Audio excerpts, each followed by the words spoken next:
Hello and welcome back to the Roundup by News of the Week, the show where I, Jake Whitwell, summarise and explain the news, helping you to stay informed.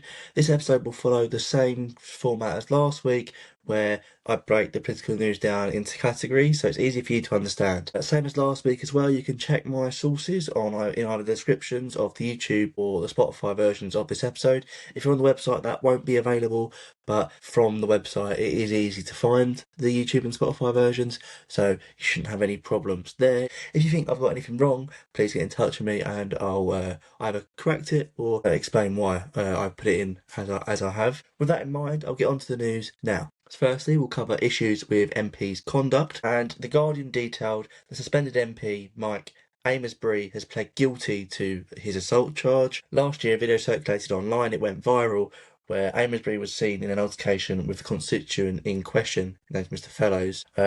He hit his victim repeatedly and knocked him to the floor, and then was shouted at him and threatened him, saying, "You won't threaten me again, will you?" At the time, it was said to be out of character. It was reported as out of character by Mr. Amesbury, and he said via a statement that he had reported himself to the police and that the situation was deeply regrettable. Yet he did it anyway. Following that, he said he felt threatened on an evening with his friends, which led to the incident in question. The judge has said that he's leaving all options open on sentencing, with the case being adjourned until the 24th of February this year.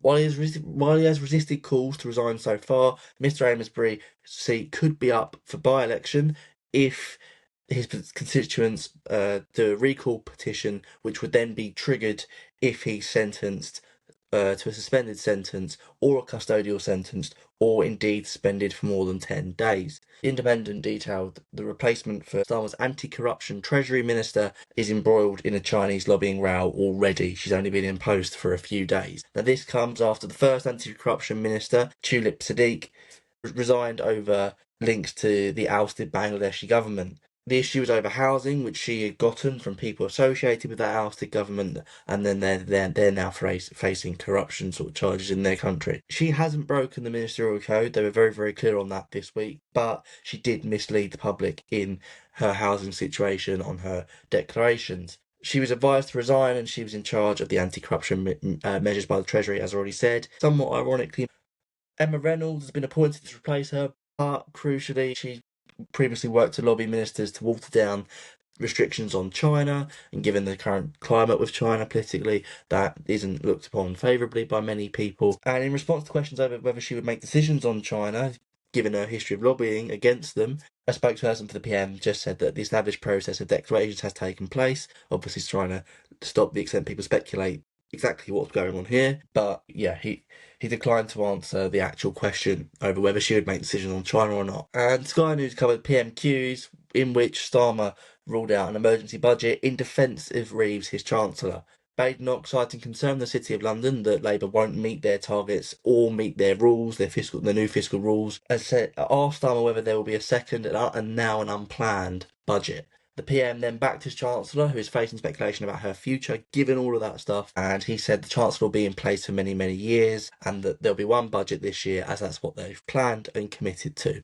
BBC News noted the police are investigating a report of drink spiking at a Parliament bar. The police are investigating reports of drink spiking in the Strangers Bar, which is open to MPs, parliamentary staff and guests after 6:30 p.m. No arrests have been made yet, and this happened on the 7th of January. Politics Home then built on this story, and then said that noting that it had to close to allow for a safety review. Now we move on to the new policy bits of this week announced by Starmer's Labour government. Sky News reported Starmer has arrived in Ukraine and signed an 100-year friendship deal. In his first visit to Ukraine as PM, which took him 6 months, Starmer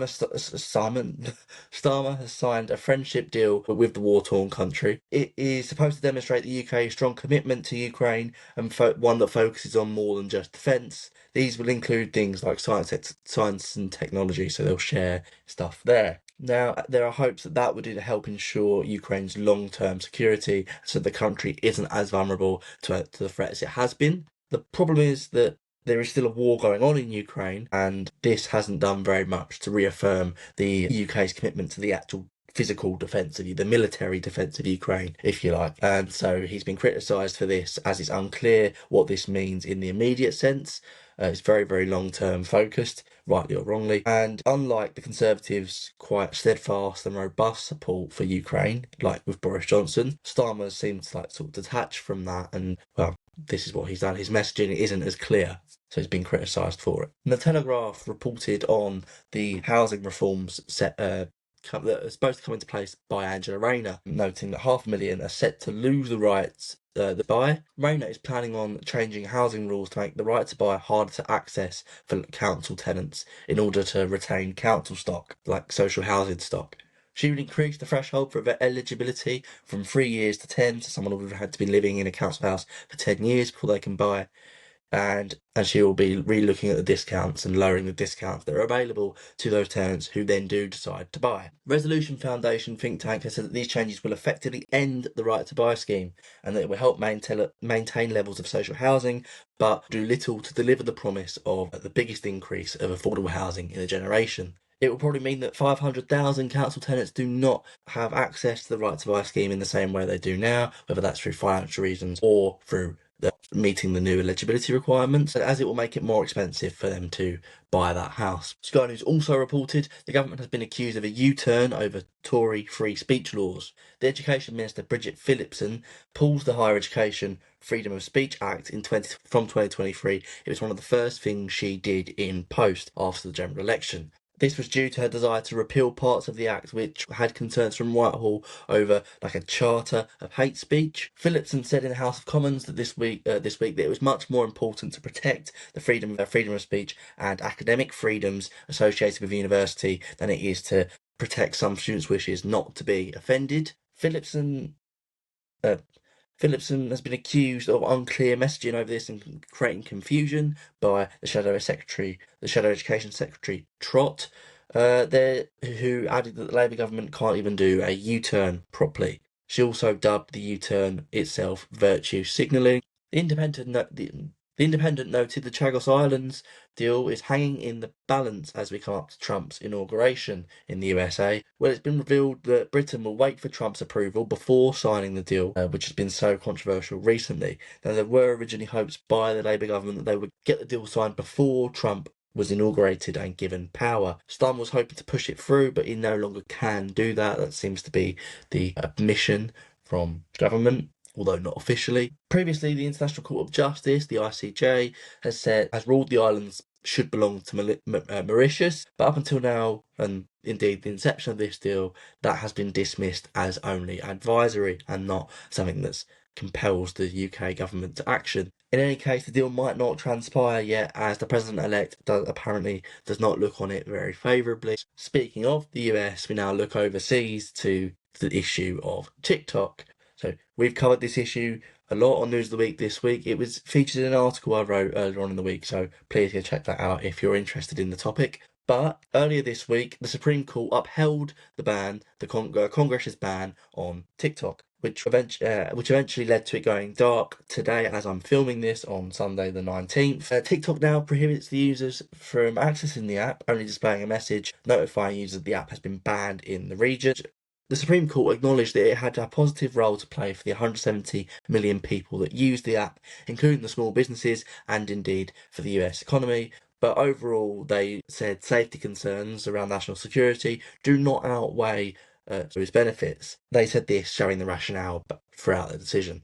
Now, the vote was ununanimous, and TikTok seems to be committed to the future of the app. They said in a statement that they would do everything in their power to make sure the app thrives as a home for limitless creativity and discovery.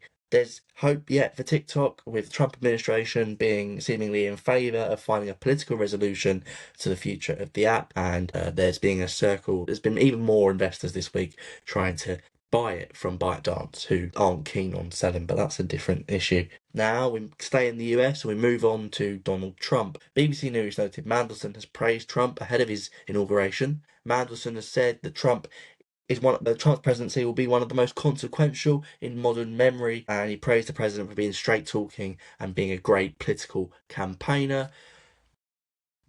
Though that's vastly different from what he said about Trump in 2019, where he basically said Trump was a danger to the world and that he was only a little short of a white nationalist. The contempt shown by Mandelson in 2019 is apparently mutual, with a member of Trump's campaign team calling Mandelson an absolute moron more recently.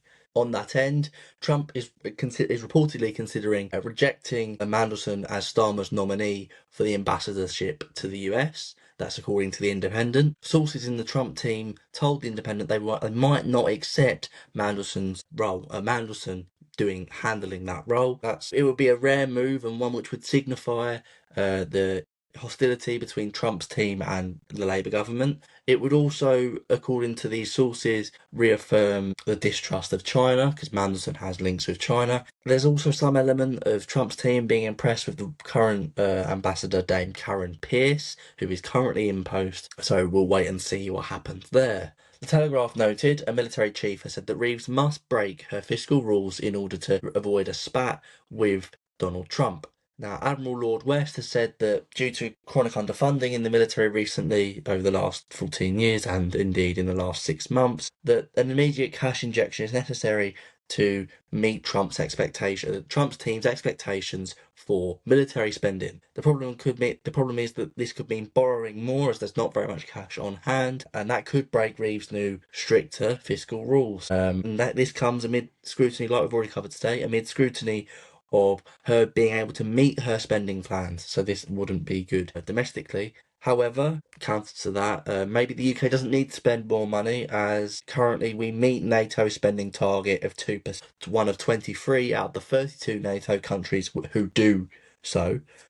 We're not spending underneath the we're not spending underneath the expectation, although there is talk about those current expectations rising with a Trump presidency. Okay, now we move on to more global news with Gaza. Reuters reported the Israeli cabinet has approved a ceasefire with Gaza. This has been 15 months in the making, and now the ceasefire is agreed. It's an initial 6-week ceasefire, which will allow the release of hostages and hopefully open conversation to ending the war. The situation is ongoing and we'll likely hear more next week, but there have already been issues about sort of like threats being maintained in the region. So it's still very hot there, but for now there's a 6 weeks period where fighting should stop to allow the release of hostages and like prison swaps and things like that. Moving on to news now that I didn't categorise, it's all a bit random, but BBC News noted Badenoch has criticised the Tories' handling of Brexit. In a speech, Badenoch tried to distance herself from her predecessors, and she said, and to that end, she pledged to tell the truth, even when it's difficult to hear. She criticised Labour and the Conservatives' record on migration. She criticised the current Labour administration's mad and bad decisions, saying they don't think they've ever done anything wrong. Then she turned to the point that the BBC article was trying to make. She used the lack of growth as an example of one of those previous mistakes, and she criticised the Tories leaving the EU without a growth plan, not leaving in the first place.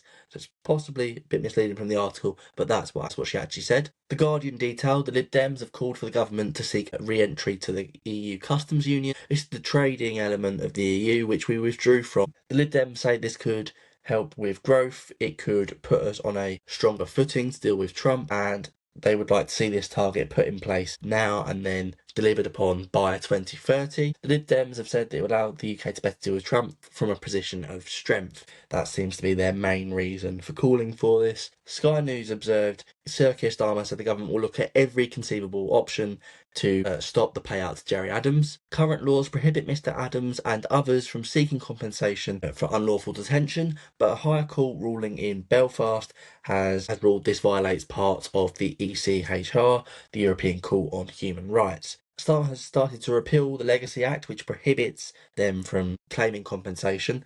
They have said that the Act is almost universally opposed in Northern Ireland and used that as a reason to repeal it, but Starmer said on record that it will be replaced with a better framework, one which will look at every way possible to stop the compensation scheme for Gerry Adams and people like him. The Conservatives have called Labour's decision to repeal the Legacy Act and therefore allow the possibility of compensation claims utterly inexplicable. And finally, the Times noted Labour's tax plans have triggered an exodus of millionaires from the UK. The tax advisors have reported that growing numbers of millionaires and entrepreneurs are prepared or have been preparing to leave the UK after the tax rises from the recent budget. Britain has lost 10,800 millionaires to migration last year, a 157% increase on 2023, more than any country other than China. These figures have been compiled by New World Health, a global analytics firm. So, with plans over the non-dom tax status, the removal of it, only adding to this, foreign investors to Britain, group representing the non-doms, have called the policy an act of monumental self-harm, adding that the policy seems to be driven by ideology rather than evidence. Whatever you might think on the non-dom tax status, that exodus of billionaires, it's true that there's a 10,800 millionaires, 150% increase. That is quite damning. Anyway, that's all the news I collected this week. Thank you for listening. If you could please like, subscribe, or comment on this, that would mean a lot to me. It would help me do it going forward. Thanks a lot. I hope you found it educational and informational, maybe even entertaining as well. Anyway, have a good week. Bye.